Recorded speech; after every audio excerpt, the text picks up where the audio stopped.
అందరికీ నమస్కారం. నా పేరు శ్రీకాంత్. నేను మోడల్ డిగ్రీ కళాశాల కళాకృతిలో చదువుతున్నాను. బీఎస్సీ బీజెడ్సీ ఫైనల్ ఇయర్ చదువుతున్నాను. ఈరోజు మనం చూసుకున్నట్లయితే కళాకృతిలోని కాటన్ మిల్ దగ్గర మనం ఉన్నాము. ఈరోజు మనతోటి అంజిరెడ్డి రైతన్న గారు మనతో పాటు ఉన్నారు. అయితే ఈరోజు ఇక్కడికి రావడానికి కారణం ఏంటంటే మన రైతన్నకి ప్లాంట్ మంచి మొక్కలు దిగుబడి రావడానికి ఏమైనా డిసీజెస్ కానీ ఏమైనా ప్లాంట్కి మొక్కలకి ఎటువంటి ఉన్నా చెప్పడానికి ఒక యాప్ ద్వారా ఈరోజు రైతన్నని కలవడం జరుగుతుంది. అయితే తాత మీరు ఫోన్ యూజ్ చేస్తారా, మొబైల్ యూజ్ చేస్తారా? ఫోన్ తాత మరి ఇప్పుడు ఎప్పుడైనా ఈ ఫోన్లలో ఇప్పుడు అగ్రికల్చర్ బేస్ చేసుకుని ఏ టెక్నాలజీ తోటి ఏమైనా ఫోన్లలో చేసిరా?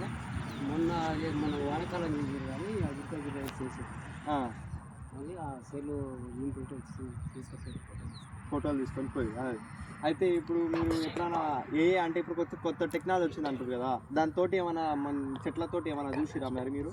చూడలేదు. అయితే ఏం తెలియదు. అయితే ఏంటంటే ఇప్పుడు ప్లాంటెక్స్ అనే యాప్ ఉంటుంది తాత. ప్లాంటెక్స్ అనే యాప్లో మనం ఓపెన్ చేస్తే మనకు నచ్చిన తెలుగు అనుకుంటే తెలుగు పెట్టుకోవచ్చు తాత. అయితే ఇప్పుడు ఏం చేస్తామంటే టేక్ ఏ పిక్చర్ అని చెప్పి ఇట్లా ఫోటో తీసుకుంటాం తాత. చైన్ ఉందా నా చైన్ ఇట్లా ఒక ఫోటో తీసుకోవాలి. ఫోటో తీసుకుంటే ఫోటో వస్తుంది. ఈ ఫోటోని మనం వచ్చినామంటే మనకి యాప్లో చూపిస్తుంది ఇది ఏ క్రాప్ అంటే ఇది మన వర్షన్ కాదే బియ్యం వర్షన్ క్రాప్ కదా. మనకి ఇప్పుడు దీనికి ఏముంది ఏం లేదు, ఏమన్నా పంటలకు ఏమన్నా డిసీజెస్ ఉందా ఏం లేదా అని చెప్తుంది.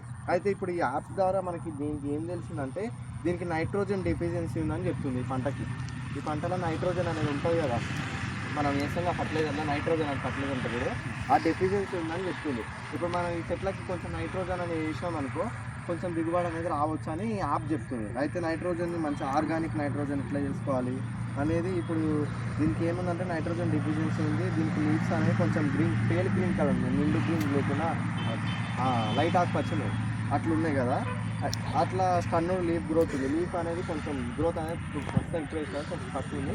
అయితే ఇప్పుడు ఇట్లా ఉందని చెప్తుంది. మనం ఏ పంటకి వేసినా కూడా ఇప్పుడు ఈ ఫోన్లో చూసుకొని ఫోటో చూపించాం అనుకో తాత, మనకి ఏమైనా డిసీజెస్ ఉన్నా ఏమైనా చెట్లకి పురుగు పడతాయి కదా అది చూపిస్తుంది. అంటే బయటకి వెళ్ళి అలా చూపించుకోకుండా డైరెక్ట్ మన అరచేతిలోనే మనం చూసుకోవచ్చు అనమాట. ఇది యాప్ డౌన్లోడ్ చేసుకొని మా కొడుకులు ఎవరు ఉంటారు కదా చూసుకొని పెడితే మనకి ఏమైనా ఉన్నాయని చెప్తుంది అనమాట.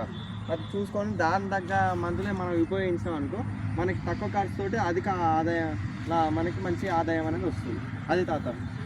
అట్లా ఇప్పుడు యాప్ యూజ్ చేయాలనుకుంటారా మరి? ఈ యాప్ యూజ్ చేసానుకో ఇట్లా అవుతుంది అనుకో తాత. అయితే ఇప్పుడు ఏ టెక్నాలజీ అని వచ్చింది కదా, అంటే పూర్వంలో మనకి ఇదంతా లేకుండా టెక్నాలజీ ఫోన్ ఇవన్నీ ఏం లేకుండా మందులు లేకుండా ఇప్పుడు కొత్తగా వచ్చినాయి కదా. ఈ కొత్తగా వచ్చిన దాంట్లో మనం ఏం చేస్తామంటే ఏమన్నా మనకి తెలియని ఒకవేళ చెట్టుకి ఏమవుతుందో తెలుసుకోవాలనుకుంటే మనం డైరెక్ట్గా ఫోన్లో కొడితే కూడా మనకి రావడం జరుగుతుంది తాత. అట్లా తాత. అది తాత మంచిది.